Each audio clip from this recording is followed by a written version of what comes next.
কাফন বান মারা তাবিজ। যারা শত্রুকে মৃত্যু বান দিতে চান, দূর থেকে শত্রুকে একেবারে শেষ করে দিতে চান, তাদের জন্য আজকে আমার এই ভিডিও। এই নকশাটার মাধ্যমে, স্ক্রিনে যে নকশাটা আপনারা দেখতে পাচ্ছেন, এই নকশাটার মাধ্যমে দূর থেকেই 24 ঘন্টার মধ্যে যে কোনো জায়গা থেকে, দেশ থেকে বিদেশ থেকে, যে কোনো স্থান থেকে শত্রুকে একেবারে মেরে ফেলতে পারবেন।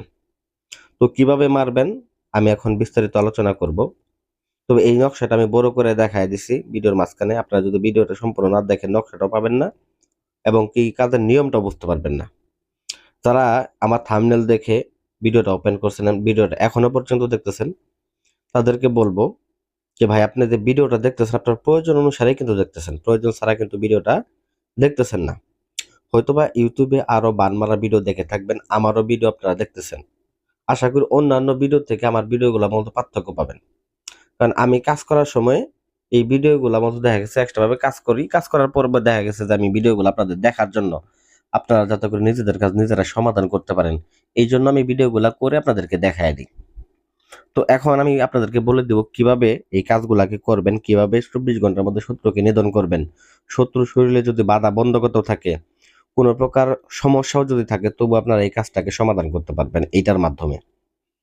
তো যাই হোক, এটা মূলত দেখা গেছে সাধারণ লোকদের জন্য, বা সাধারণ লোক যারা কবিরাজ মতো বিশ্বাস করতেছে না, ধোঁকা খাইতে খাইতে অতিষ্ঠ হয়ে গেছেন, তাদের জন্য।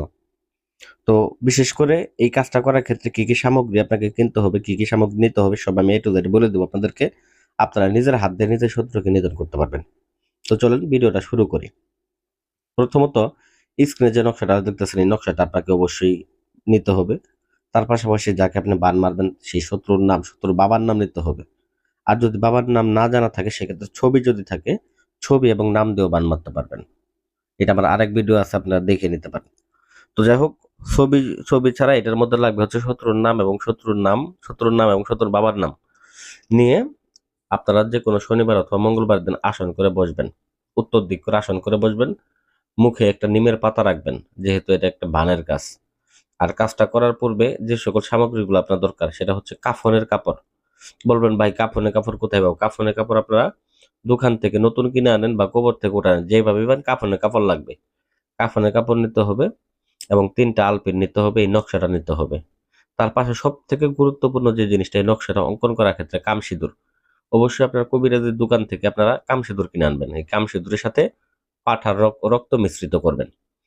তো বিশেষ করে পাঠা কোন খাসি, আপনারা চেনে অনেকে যে খাসি ছাগল, এই খাসি ছাগল বা পাঠা ছাগলের রক্ত দিয়ে আপনারা কি করবেন, কালি বানাবেন। কামসিঁদুরের সাথে মিশ্রিত করে গোলাপ জল মিশিয়ে দিয়ে তারপরে এটাকে কালি বানাবেন। ওই কালি দ্বারা এই নকশাটাকে অঙ্কন করবেন। অবশ্যই নকশাটা অঙ্কন করে শত্রুর নাম, শত্রুর বাবার নাম লিখে দিবেন। এরকম নকশা আপনারা 2টা অঙ্কন করবেন। একটাকে অঙ্কন করে, একটা কাফনের কাপড়ের মধ্যে অঙ্কন করে, ওই কাফনের কাপড় দিয়ে আপনারা এই একই পুতুলটা বানাবেন। স্ক্রিনে দেখতে পাচ্ছেন পুতুল, এরকম একটা পুতুল বানাবেন। এই পুতুলটার মধ্যে কিন্তু নকশা থাকবেই। তো পরবর্তীকালে আরেকটা আপনারা আলাদা ছোট করে কাফনের কাপড় নিয়ে ওইটার মধ্যে মূলত দেখা গেছে আপনারা এই নকশাটা অঙ্কন করবেন, শত্রুর নাম, শত্রুর বাবার নাম লিখে নেবেন। তো এটা মূলত একটা কুফুরি পুতুল বান।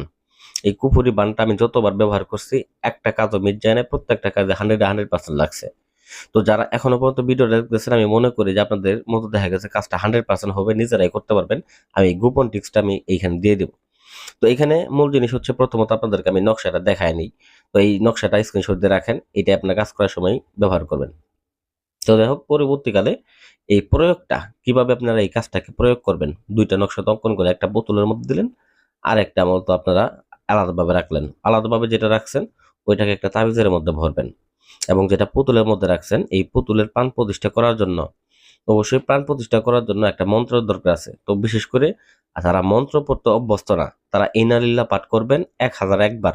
1001 বার ইন্নালিল্লাহ পাঠ করবেন, একটা করে আলপিন শত্রুর চোখের মধ্যে এবং বুকের মধ্যে বিধায় দিবেন, এবং ওই তাবিজটা আলাদাভাবে রেখে দিবেন। রেখে দেওয়ার পরে ওই তাবিজটাকে নিয়ে যে আপনি শ্মশান ঘাটিতে পুঁতে দিবেন, এবং এই পুতুলটাকে আপনারা কি করবেন, শত্রুর বাড়ির আঙিনায় যদি পারেন পুঁতে দিতে, তো সেইখানে পুঁতে দিবেন। আর যদি না পারেন, তো সেক্ষেত্রে কোনো একটা কবরের, যে কোনো পৃথিবীর যে প্রান্তে যে কোনো একটা কবরের মধ্যে ওই পুতুলটাকে শুধুমাত্র পুঁতে দিবেন।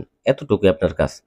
এতটুকু যদি করতে পারেন, পৃথিবীর যে প্রান্তে শত্রু থাকুক, শত্রুর শরীর যদি বন্ধ করাও থাকে, সে 101টা তাবিজ দিয়ে ওগুলো বন্ধ করা থাকে, সে ব্যক্তি টিকতে পারবে না 100% 24 ঘন্টার মধ্যে হুট করে পড়বে, হুট করে শেষ। এটা একটা স্টক বান, ডাইরেক্ট এটা স্টক করবে, কোনো সারা শব্দ হবে না, কোনো কিছু হবে না, তবে মুখ দিয়ে শুধু একটু পানি পড়বে, গোলটা পড়বে, এতটুকুই। এছাড়া মতো দেখা গেছে কেউ টেরও পাবে না, ডাক্তারদের পরীক্ষাগুলো ধরা পড়বে না, 100% গ্যারান্টি। আশা করি ভিডিওটা ভালো লাগবে, ভালো লাগবে ভিডিওতে লাইক করবেন, চ্যানেলটা সাবস্ক্রাইব করবেন। ধন্যবাদ সবাইকে।